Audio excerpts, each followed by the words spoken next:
New figures out this morning say net migration to the UK has risen to 333,000 in 2015. That's an increase of 20,000 from 2014 and the second highest figure on record.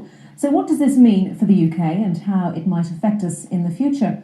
With me now to answer your questions are Katerina Lysenkova, Senior Research Fellow at the National Institute of Economic and Social Research, and Alp Mehmet from the think tank Migration Watch, which calls for reduced levels of immigration to the UK. Thank you both very much for joining us today. Let's get straight to the questions, and Alp, we'll begin with you. An anonymous text saying, how will the country manage this larger population in 5 years and 10 years? I'll also bring into that a comment from Andrew Shearer.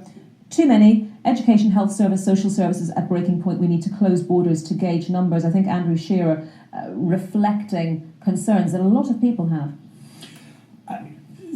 In a way, that goes to the heart of the matter. Of course, as we have a growing population, we have to meet the needs of that population. Housing, services of one form or another, they're absolutely crucial to all of us. All of us need a roof over our heads. We all go to the GP. We all need schools for our children. And that's where the problems are going to be not created, but that's where the pressures are going to come most. And it is going to be a problem. We need to identify additional resources in order to provide these additional needs, or indeed we've got to divert from other areas, leaving other shortages. That is the truth of the matter. Do you have a thought on that, Katerina?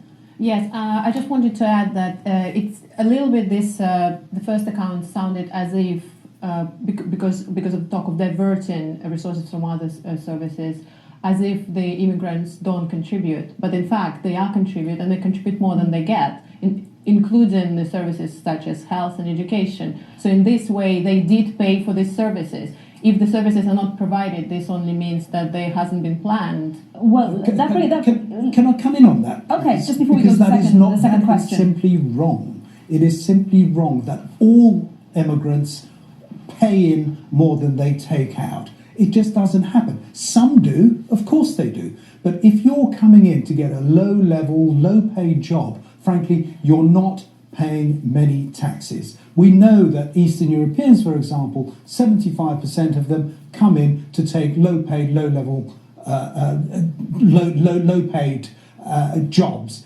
That is a fact. So it's wrong to say that simply because you're an immigrant, you're paying in more than you're taking out. It doesn't happen that way. Well, the point that you're making, Katerina, is question 2 relates to that. Starling UK in Lancaster tweets, why do people think immigration is bad? Figures show otherwise. Presumably Starling UK referring to statistics which suggest that migrants contribute more than they take out of the UK, which is the point that Alp is just disputing. Yes, well, we did the study which was released just 2 days ago, and we looked at very, very detailed, in great detail at the impact of different categories of immigrants, and looking from different origins, starting from people from the old EU countries, the new EU countries, those that joined after 2004, and non-EU countries. And we found that each of these categories within, on average, they contribute. Obviously, there are people in different circumstances, and you can say the same about the people who are born in the UK, that some of them contribute more than others. But on average, within each category, people do contribute to the UK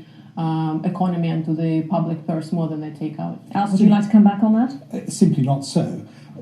From the EU 15, for example, including us, yes, there is a greater contribution depending on where you're starting from. From 2001, for example, yes, that does happen. But if you go to the whole picture, then even EU nationals taken together are not contributing more than they're taking out. And I don't mean taking benefits or whatever, but simply the cost of living in a country, what you and I pay towards, that is more or less in balance overall. And with the whole of migration, if you're looking at not just the EU, then there is a very hefty cost. Well, as we listen to the differences of opinion between the two of you, you can see why it's so difficult for voters in the referendum to make up their mind. Well, it depends how you assess or interpret various sets of figures.